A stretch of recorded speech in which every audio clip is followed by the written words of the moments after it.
വനിതാ കമ്മീഷൻ അധ്യക്ഷ പദവിക്കായി കോൺഗ്രസിൽ തർക്കം രൂക്ഷമാവുകയാണ്. അധ്യക്ഷ സ്ഥാനത്തിനായി KC പക്ഷവും VD പക്ഷവുമാണ് പോര് ഘടിപ്പിക്കുന്നത്.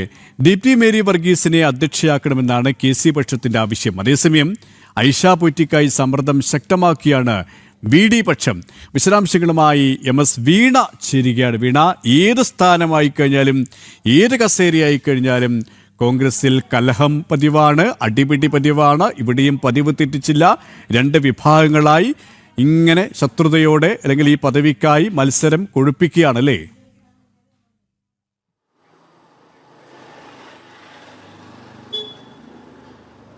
തീർച്ചയായും KP അത് തന്നെയാണ്. ആദ്യം ഈ ഒരു തിരഞ്ഞെടുപ്പിൽ, നിയമസഭാ തിരഞ്ഞെടുപ്പിൽ വിജയിക്കുന്നു, തുടർന്ന് മുഖ്യമന്ത്രി പദത്തിലേക്ക് ആരെത്തും എന്നുള്ളതായിരുന്നു ചർച്ച. ആ ഒരു മുഖ്യമന്ത്രി കസേരയെ ലക്ഷ്യം വെച്ചുകൊണ്ട് KC വേണുഗോപാലും അതുപോലെ തന്നെ VD സതീശനും നിലവിലെ മുഖ്യമന്ത്രി തമ്മിൽ, ഒപ്പം തന്നെ രമേശ് ചെന്നിത്തല അടക്കമുള്ള ഈ മൂന്ന് നേതാക്കൾ തമ്മിലുള്ള ഒരു ത്രികോണ പോര് നമ്മൾ കണ്ടതാണ്.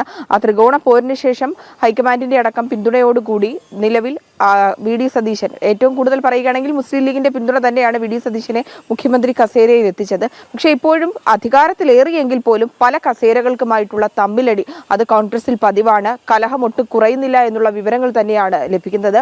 നിലവിൽ പല ബോർഡ് കോർപ്പറേഷനുകളിലും നിയമനം ലഭിക്കേണ്ടതുണ്ട്. സാധാരണ ഒരു സർക്കാർ അധികാരത്തിലേറിക്കഴിഞ്ഞാൽ ഈ ബോർഡുകളിലും കോർപ്പറേഷനുകളിലും കമ്മീഷനുകളിലുമൊക്കെ നിയമനം നടത്തും. മനുഷ്യാവകാശ കമ്മീഷൻ, അതുപോലെ തന്നെ വനിതാ കമ്മീഷൻ, അതുപോലെ തന്നെ ചലച്ചിത്ര അക്കാദമി, സാഹിത്യ അക്കാദമി, ഇത്തരത്തിലുള്ള വിവിധ തരത്തിലുള്ള കമ്മീഷനുകളുണ്ട്. അതുപോലെ തന്നെ കോർപ്പറേഷനുകളിലും KSRTC, അതുപോലെ തന്നെ വിവിധ തരത്തിലുള്ള കോർപ്പറേഷനുകളിലും നിയമനം വൈകുന്നു എന്നുള്ള വാർത്ത ജനം TV നിരന്തരമായി നൽകുന്നുണ്ട്. പലതിലും ഈ ആദ്യ ചർച്ചകൾ മാത്രമേ നടന്നിട്ടുള്ളൂ. കഴിഞ്ഞ ദിവസം മുഖ്യമന്ത്രിയോടും ഇതുമായി ബന്ധപ്പെട്ട് ചോദിച്ചപ്പോഴും ചർച്ച തുടങ്ങി എന്ന് പറഞ്ഞതാണ്. പക്ഷേ നിലവിൽ മറ്റൊരു കലഹം കോൺഗ്രസിന് തലവേദന സൃഷ്ടിക്കുന്നു എന്നാണ് പുറത്തു വരുന്ന വിവരങ്ങൾ. കാരണം ഈ VD പക്ഷവും അതുപോലെ തന്നെ KC വേണുഗോപാൽ പക്ഷവും രണ്ട് വനിതാ നേതാക്കൾക്ക് വേണ്ടിയിട്ടാണ് ഇപ്പോൾ ലക്ഷ്യം വെച്ചുകൊണ്ട് പോര് തുടങ്ങിയിരിക്കുന്നത്. ഈ വനിതാ കമ്മീഷൻ അധ്യക്ഷ പദവിക്കായിട്ടുള്ള പോരാണ് ഇപ്പോൾ തുടങ്ങിയിരിക്കുന്നത് എന്നുള്ളതാണ്. ദീപ്തി മേരി വർഗീസിനെ അധ്യക്ഷനാക്കണം എന്നുള്ളൊരു പക്ഷമാണ് KC പക്ഷത്തിനുള്ളത്.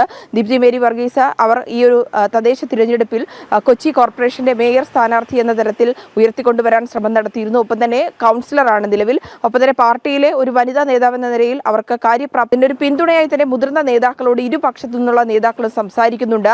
ആ വോട്ടുകൾ, അതായത് തങ്ങൾക്ക് ഇരു നേതാക്കളും മുന്നോട്ട് വയ്ക്കുന്ന, ഇരുപക്ഷക്കാരും മുന്നോട്ട് വയ്ക്കുന്ന രണ്ട് വനിതാ നേതാക്കൾക്കും ഏതൊക്കെ നേതാക്കളിൽ നിന്ന് പിന്തുണ ലഭിക്കും എന്നുള്ള കാര്യത്തിലാണ് ഇപ്പോൾ തിരക്കിട്ട ചർച്ചകളും ഒക്കെ നടക്കുന്നത്. പക്ഷേ തർക്കം രൂക്ഷമാകുന്ന ഒരു സാഹചര്യമുണ്ട്. രണ്ടുപേരും അനുനയത്തിന് തയ്യാറാകാത്ത സാഹചര്യമുണ്ട്. അമ്പിലും വില്ലിലും അടുക്കാൻ KC പക്ഷവും VD പക്ഷവും തയ്യാറാകുന്നില്ലെന്നാണ് നമുക്ക് മനസ്സിലാക്കാൻ സാധിക്കുന്നത്. സ്വാഭാവികവും VD പക്ഷത്തിന് പിന്നിൽ മുസ്ലിം ലീഗിന്റെ ഒരു സമ്മർദ്ദമുണ്ടെന്നാണ് മനസ്സിലാക്കാൻ സാധിക്കുന്നത്. ആ സമ്മർദ്ദത്തിന്റെ പേരിൽ തന്നെയാണ് ഐഷ പോറ്റിയെ ആ സ്ഥാനത്തേക്ക് കൊണ്ടുവരാനുള്ള സജീവ ചർച്ചകൾ നടക്കുന്നതെന്നാണ് പുറത്തുവരുന്ന വിവരങ്ങളിലൂടെ മനസ്സിലാക്കാൻ സാധിക്കുന്നത്. എന്തായാലും ഈ ഒരു സമവായ ചർച്ചയ്ക്ക് വഴിയൊക്കെ തെളിയുന്നുണ്ടെങ്കിൽ പോലും എങ്ങനെ ഐക്യത്തിലെത്തും, എങ്ങനെ ഒരു സമവായത്തിൽ ഒരു വനിതാ നേതാവിനെ തന്നെ കൊണ്ടുവന്ന് ആ ഒരു കസേരയിൽ ഇരുത്തുമെന്നാണ് ഇനി അറിയേണ്ടത്. പക്ഷെ അധികാരത്തിലേറിയെങ്കിലും ഇത്തരത്തിലുള്ളൊരു തർക്കങ്ങൾ അല്ലെങ്കിൽ അവകാശവാദങ്ങൾ, തമ്മിലടികൾ അത് കോൺഗ്രസിനെ നാണക്കേട് തന്നെയാണ് വരുത്തുന്നത്. പൊതുമധ്യത്തിലടക്കം ഇത് ചർച്ചകൾക്ക് വഴിവെക്കുന്ന ഒരു സാഹചര്യം കൂടിയാണുള്ളത്. അധികം വൈകാതെ ഒരാളെ കണ്ടെത്തുവാനുള്ള സജീവ ചർച്ചകൾ തന്നെയാണ് നടക്കുന്നത്. KP സമവായത്തിലേക്ക് എങ്ങനെ എത്തുമെന്നതാണ് പ്രസക്തമായ ചോദ്യം. വീണയാണ് വിവരങ്ങൾ നൽകിയത്.